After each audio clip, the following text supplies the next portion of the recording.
中华代表团里面的主角就是选手，选手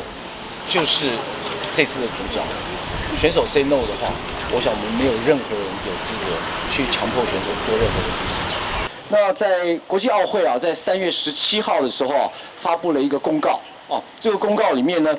非常清楚的写到啊，就是说关于东京奥运是否举行的态度啊，是以运动员为核心考量。那同时呢，在疫情的这个部分呢，会跟世界卫生组织、东京奥运筹备会、日本还有东京都的政府组成专案小组，密切的监控疫情的发展。这是关于疫情的部分呢。那另外一个前提呢，就是为了要顺利的举办2020东京奥运呢，国际奥会呢会遵循底下的2项的原则啊。那第一个原则呢，就是保护所有人员的健康，支持遏制病毒的扩散。那第二个呢，是保障运动员及奥林匹克运动的权益。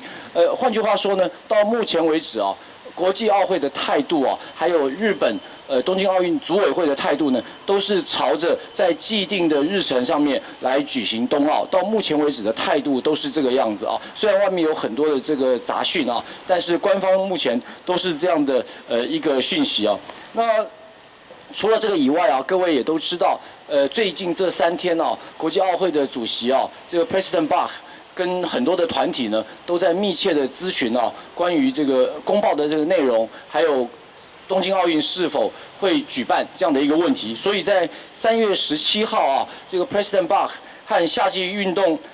奥运的单项运动总会呢，做了电话的这个会议啊。那这个里面呢，公报的内容呢是得到大家的支持哦。至于中华奥会啊，对于组中华代表团这样的一件事呢，我们目前的这个优先顺序，当然首要是以运动员的这个健康为考量哦。那目前呢，我们全力准备组团的工作。那准备的工作当然是有一些备案啊，但是首先的这个优先条件就是要确保，如果东京奥运如期举行的话，那我们的运动员不会受到任何的干扰跟影响，在组团的部分呢，我们可以做好100%的这个准备啊。那目前代表团的阵容中，我们也规划了防疫的专家啊会随行啊。那希望呢，这次的这个奥运呢，我们的代表团能够非常平安、开心的参赛，然后呢得到很好的成绩。以上跟各位做简单的报告，谢谢大家。我们认为啊，我想这个我们最重要的一定是我们的选手。我们选手怎么评估？然后中华奥会和体育署提供他什么样的健康跟其他的这个客观资讯，让他们来做决定。我相信呢，这个会是大家觉得最重要的，因为到底比赛的是选手，他们才是主角。中华代表团里面的主角就是选手，选手就是这次的主角。选手 say no 的话，我想我们没有任何人有资格去强迫选手做任何的一件事。